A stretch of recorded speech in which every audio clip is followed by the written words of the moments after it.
Good morning छात्रों।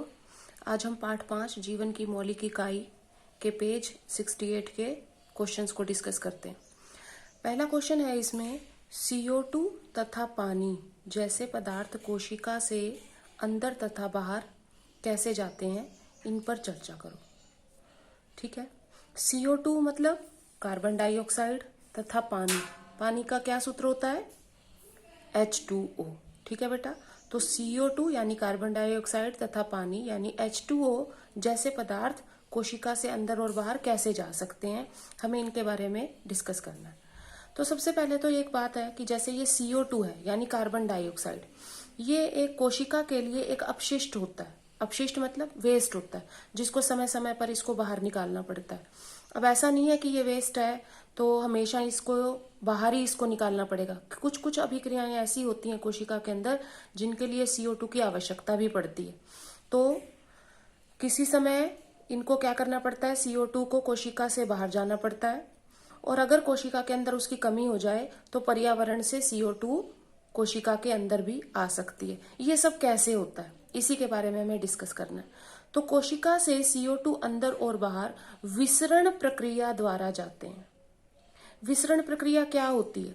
विसरण प्रक्रिया में जहां कहीं भी उच्च सांद्रता हो जाएगी CO2 की या किसी भी पदार्थ की जिसको कोशिका से बाहर जाना है या अंदर आना है, तो विसरण में उच्च सांद्रता वाले पदार्थ जो हैं वो निम्न सांद्रता की ओर यानी लो सांद्रता मतलब कंसंट्रेशन, लो कंसंट्रेशन की तरफ जाते हैं। जैसे उदाहरण से मान लो कोशिका है, कोशिका के अंदर CO2 की मात्रा जो है वो अधिक हो गई है, बहुत ज्यादा, तो उसको बाहर निकालना है कोशिका को, और पर्यावरण में CO2 की सांद्रता क्या है? कम है। ये एरो मैंने लगाया है डाउन यानी कम है, और ये एरो जो है अप यानी इसका मतलब यहाँ पे CO2 की सांद्रता अधिक है।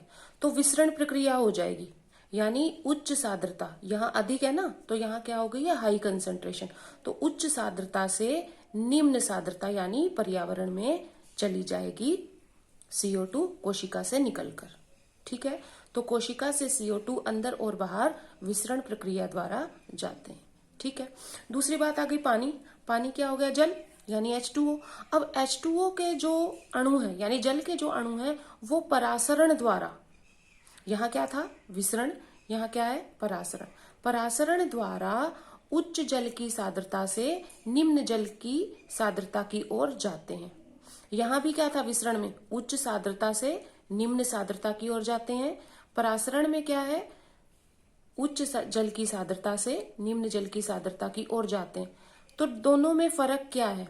फर्क है ये जो अगला अक्षर मैंने लिखा है, वर्णनात्मक झिल्ली, जिसको इंग्लिश में हम क्या कहते हैं? सेमी परमिएबल मेम्ब्रेन, यानी परासरण में वर्णनात्मक झिल्ली का होना आवश्यक है। जो भी अणु उच्च कंसंट्रेशन यानी हाई कंसंट्रेशन से लो कंसंट्रेशन की तरफ जाएंगे वो सिर्फ किसकी मदद से जा सकते हैं? वर्णनात्मक झिल्ली द्वारा ही जा सकते हैं। अब कहाँ है ये वर्णनात्मक झिल्ली? कोशिका में जितनी भी कोशिकाएं इन सब में क्या होती है? प्लाज्मा झिल्ली होती है।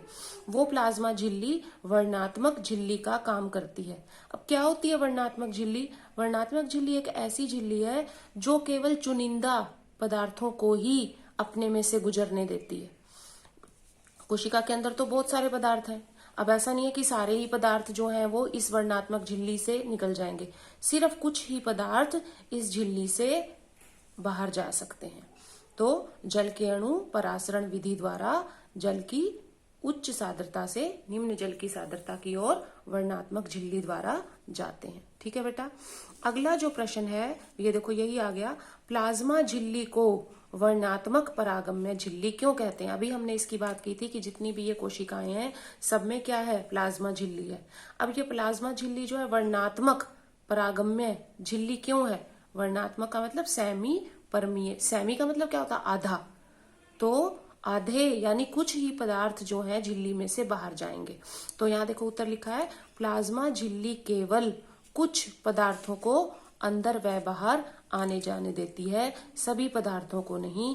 यह झिल्ली कुछ पदार्थों की गति को भी रोकती है, इसीलिए इसे वर्णनात्मक परागम्य झिल्ली कहते हैं। ठीक है बेटा। कोशिका के अंदर क्या होती है? प्लाज्मा झिल्ली। इस प्लाज्मा झिल्ली को हम क्या कहते हैं? वर्णनात्मक परागम्य झिल्ली, क्योंकि यह सभी पदार्थों को अपने में से अंदर व बाहर जाने नहीं देती, केवल कुछ ही पदार्थ इसमें से अंदर बाहर आ जा सकते हैं।